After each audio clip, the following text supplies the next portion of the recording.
Hello friends, in this video I am going to discuss how to give and take constructive criticism. What if we told you are not perfect? Obviously you know that already, but it's still kind of things. Criticism of any kind can be hard to swallow, especially when it comes to something you spend time and energy on. Inherently, we all want to do a good job, but criticism is just as important as praise, if not more so. Good. Constructive feedback can help you improve and guide you towards new heights you might not have achieved otherwise.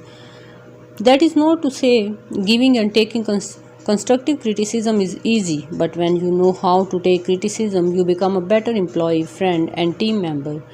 In this article, we will cover everything you need to know about constructive criticism, including how to identify, give, and take constructive criticism. First of all, we will know what is constructive criticism. Before we dive into how to give and take constructive criticism, we first need to understand what it is. Constructive criticism focuses on providing constructive feedback supported by specific examples to help you improve in some area. Constructive criticism should be offered in a friendly manner with good intentions. Ideally, the person offering constructive criticism should also be prepared to help brainstorm possible solutions and next steps in order to serve as a valuable tool in the growth process. It's important to note that constructive criticism is not negative criticism, nor should it be interpreted that way. Though constructive criticism won't always be positive, it should be centered around helping someone improve, not tearing them down. Constructive criticism versus destructive criticism. You may encounter feedback that's portrayed as constructive criticism but is actually just veiled negative comments. This type of feedback is what's called destructive criticism. Unlike constructive criticism, destructive criticism is feedback that is not designed to help you improve and grow into a better person, employee, or friend. Instead, destructive criticism is intended as a personal attack, formatted to harm someone's self-esteem, public, not specific or actionable, hypercritical or needlessly nitpicky. If you encounter destructive criticism, don't be afraid to shut it down or ask for help from a mentor. Depending on the situation, a mentor or your employee's HR or your company's HR department can help address the situation. Here are 11 tips for giving constructive criticism.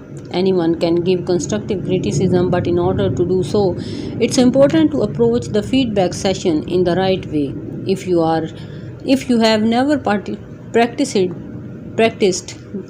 giving constructive criticism before, try these 11 do's and don'ts to keep your feedback helpful, constructive, and friendly. Number 1. Do use I statements. I statements are a way of express your opinion by focusing on the situation rather than the person you are talking about. I statements begin with I feel or I think instead of you said or you did. What an I statement, you can make feedback feel less personal by centering it around your experience. By beginning every sentence with I, you are constantly clarifying that you are sharing your thoughts and opinions rather than objective fact. This can help reduce the feelings of personal defensiveness that often come with any kind of criticism and make the entire feedback session more productive. Example of an I statement: I think you could use more images in your slides. Sometimes I spend my time reading the text on the page, which is distracting for me. What if instead you only included the main themes on each slide? Number 2. Don't use the sandwich method. You have likely heard of the sandwich method, sometimes called the feedback sandwich. Before this is possibly the most well-known criticism strategy. In the sandwich method, you start off with a positive note, mention a constructive criticism, then finish off with another positive comment. Despite its popularity, the sandwich method is not an effective way to communicate helpful constructive criticism because you are nesting the constructive criticism. There is little opportunity to make that feedback actionable or brainstorm next steps. Instead, spend your time making your feedback as specific and helpful as possible, no matter how many pieces of feedback you have to give. Number 3, do provide actionable feedback. The goal of providing constructive feedback is to give the person something that can work on.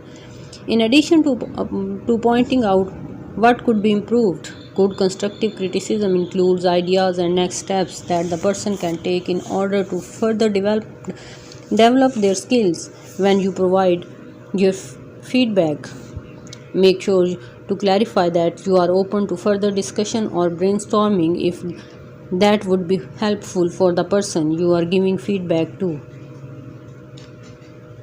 If your feedback is not actionable, don't give it, or wait until you have something actionable before bringing it to the person's attention. Without actionable device, your feedback stays dangerously close to destructive criticism rather than constructive help. Example of providing actionable constructive criticism. I really liked the idea you shared during the marketing campaign meeting. However, I think the reason it did not get as much traction as it could have was because you did not tie it back to the process. If I were you, I had bring some relevant examples to support your plan. Number 4, don't publicly share your feedback. Even the best phrased criticism can be hard to take, especially if the person you are giving feedback to spend a lot of time and energy on their work. In order for feedback to be constructive and helpful, you want to open a dialogue about how the person can improve. This type of dialogue is not possible if you share your feedback publicly. Instead of starting a conversation, the person might feel embarrassed, ashamed, or personally attacked. They might respond defensively or just move on without internalizing the feedback. Make sure you are taking the time to sit down and chat in order